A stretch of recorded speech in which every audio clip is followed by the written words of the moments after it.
everyone. Welcome to day 2 of Wisdom of the Prophets. Because it is our second day and we're doing a chapter of, and it's not Wisdom of the Prophets, excuse me, Wisdom of Proverbs. Because it is Wisdom of Proverbs and this is our second day, we are doing chapter 2. And this is a live video devotional. So if I make mistakes, then you guys get to see everything. You get to see all of the mistakes right there. And that's okay, because that means you can interact with me at 2 o'clock if you're available to join me here on Facebook Live. You can comment, and I can see it right away as I'm even recording. So if you are watching afterwards, I apologize.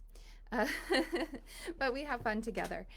We are going to be reading chapter 2 of Proverbs today and talking a little bit about the context and some of those things that popped up in our reading. I invite you to ask questions in the comments or send me an email if you have any questions or there's a topic that you're interested in as we are reading Proverbs together. I'll read the chapter. I will tell you a little bit about the context, and then we'll talk a little bit about what that means for our lives today. Again, the question is Proverbs one of those dusty old books that we can just leave on the shelf or leave unread in the Bible? Or is it one that we can gain some understanding and wisdom out of? Especially during Lent, I enjoy seeking wisdom. All right, so I'm going to go ahead and I'm going to read chapter 2 of Proverbs. The value of wisdom is the subtitle here. My child, if you accept my words and treasure up my commandments within you, making your ear attentive to wisdom, and inclining your heart to understanding, if you indeed cry out for insight and raise your voice for understanding, if you seek it like silver and search for it as for hidden treasures, then you will understand the fear of the Lord and find the knowledge of God. For the Lord gives wisdom, from his mouth come knowledge and understanding. He stores up sound wisdom for the upright. He is a shield to those who walk blamelessly, guarding the paths of justice and preserving the way of his faithful ones. Then you will understand righteousness and justice and equity, every good path, for wisdom will come into your heart, and knowledge will be pleasant to your soul. Prudence will watch over you, and understanding will guard you. It will save you from the way of evil, from those who speak perversely, who forsake the paths of uprightness, to walk in the ways of darkness, who rejoice in doing evil and delight in the perseverance of evil, those whose paths are crooked and who are devious in their ways. You will be saved from the loose woman, from the adulteress with her smooth words, who forsakes the partner of her youth and forgets her sacred covenant. For her way leads down to death, and her paths to the shades. Those who go to her never come back, nor do they regain the paths of life. Therefore, walk in the way of the good, and keep to the paths of the just. For the upright will abide in the land, and the innocent will remain in it. But the wicked will be cut off from the earth, and the treacherous will be rooted out of it. So here we have chapter 2 of Proverbs. Yesterday we split chapter 1 into 3 different sections as it is kind of written in our English translations, but today there was no natural breaks. It was just one solid 22 verses. And today I am using, again, Encyclopedia Britannica as one of our resources, but also the Jewish Study Bible. Here's the Tanakh version of the Jewish Study Bible. And I'll talk a little bit about how that appears, how Proverbs appears in that book as well. So from Britannica, such wisdom, so this ancient Near East wisdom, which is what Proverbs has kind of fits into and has been influenced by, is found in a collection of sayings bearing the name Pahotep,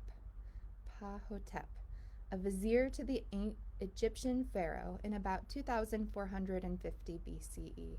To give you some context, so this ancient sage who was in Egypt, was vizier to the Egyptian pharaoh, was in 2450 BCE. Scholars think that the Proverbs was written in probably 1000 to 950 BCE, so it's about 1,000 years before Proverbs was written. But this is the kind of language and kind of thinking that's going into the writings of Proverbs. So the vizier counsels his son that the path to material success is by way of proper etiquette, strict discipline, and hard work. And although such instructions were largely materialistic and political, they were moral in character and contributed to a well ordered society.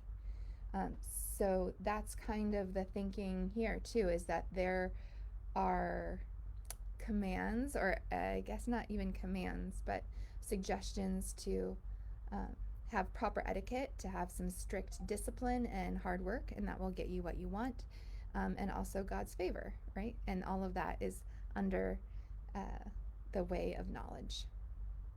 So Proverbs is included in the section in the Hebrew Bible called Ketuvim, and it includes historical works like the Book of Chronicles, prayers like the Psalms, wisdom works, which I talked about yesterday, which include the Book of Job, Ecclesiastes, and Proverbs. And also in the Ketuvim is included apocalyptic works like Daniel and the poetry of the Song of Songs, which may have been used as poetry included in wedding ceremonies. In the Ketuvim, we have the wisdom literature, and it reminds us that the wisdom literature does not focus on the nation of Israel, on its great historical memories, or on the temple, or even Jerusalem, or even the covenant as a central theological notion of bringing together God and God's people and the state and land of Israel. Wisdom literature is set aside. These articles of literature are different. They focus instead on universal concerns, especially the understanding of individual experiences and the maintenance of ordered relationships that lead both to success on the human plane and to divine approval. There is a deep connection in Proverbs between the natural order of creation and order in our moral lives. So this is a Near Eastern thought that is brought into Proverbs to look for patterns and repetition in nature and in the moral life. And although there were big differences between Proverbs and Ecclesiastes and the Book of Job, Proverbs reinforces that those who do good will not suffer, while Job throws that thinking out. And Ecclesiastes is pretty skeptical about everything, which I confessed yesterday, and I will today. I love the Book of Ecclesiastes. So here that was a little context about how Proverbs was written and the kind of thinking that was going into the society when it was written. And so if you look at the details of chapter 2 a little bit, you'll see also that wisdom is, in this context, in this chapter, is not personified as a woman, which it was in chapter 1. And we'll see that wisdom personified later in Proverbs. But the Lord gives wisdom from his mouth and from his mouth come knowledge and understanding. And so wisdom is a gift given by God to people so that we can try to live good lives. Wisdom will come into our heart, and knowledge will be pleasant to our soul. There are some other ideas that are personified in this particular chapter. So prudence will watch over you in verse 11. So prudence is actually personified, and understanding will guard you. So to just imagine those things standing in front of you or behind you is kind of interesting. These ideas were personified so that people could understand them better. So you give them, human emotions and human actions, and because of that, you can start to understand them a little bit more. And then we get to this place where it says in verse 16, "You will be saved from the loose woman." Now, don't take too much offense, ladies, here, that this is a woman. This is, again, more thoughts coming from the surrounding influences. I had to look up Jezebel as I was reading this, because Jezebel had kind of taken on this image of people, who thought of a loose woman, that person was a Jezebel, right? And Jezebel was the woman who was married to King Ahab in the time of the prophet Elijah. And that was actually a little bit after Proverbs was written, maybe. So uh, it isn't Jezebel's influence on the people that went into the writing of this, but it was an idea that people had. And in doing research over this loose woman, so she comes up over and over again in Proverbs. This is not the first time, or this is the first time we've seen her, but it won't be the last time. But she also represents this trouble that during this time, Israel was in exile, and some of them were coming back, especially the rich and the nobles were coming back out of exile to come live in Jerusalem again. And the idea of the loose women was the women who were now in Jerusalem, who were not from the people of Israel, who were foreigners who had moved in after or during the exile. And so those nobles, were being tempted to marry the women who were around when they came back from Jerusalem, who were not native people of Israel. And so there was this idea of the loose woman being a foreigner or carrying on traditions that were not good. And I want to connect this, as we're getting close to time here, connect it back to our culture and our time.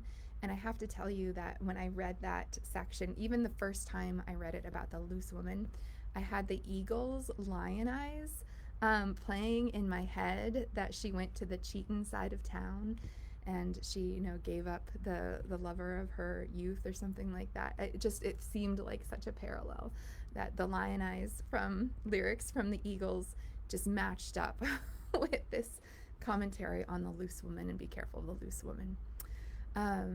So, is there anything here that connects to where we are? And I think especially in Lent, we take a look at where our weaknesses are, where our temptations are. So here we have a temptation from a young man. A father is saying to the young man, be careful of your temptations, right? Be careful of your temptations. So I wonder what your temptations are. Have you given anything up for Lent? I know a lot of people don't really celebrate Lent that way. And so maybe this is a new concept for you. I have taken on something rather than give up something, and I've taken on meditation. And so I've done 2 nights so far of guided meditation.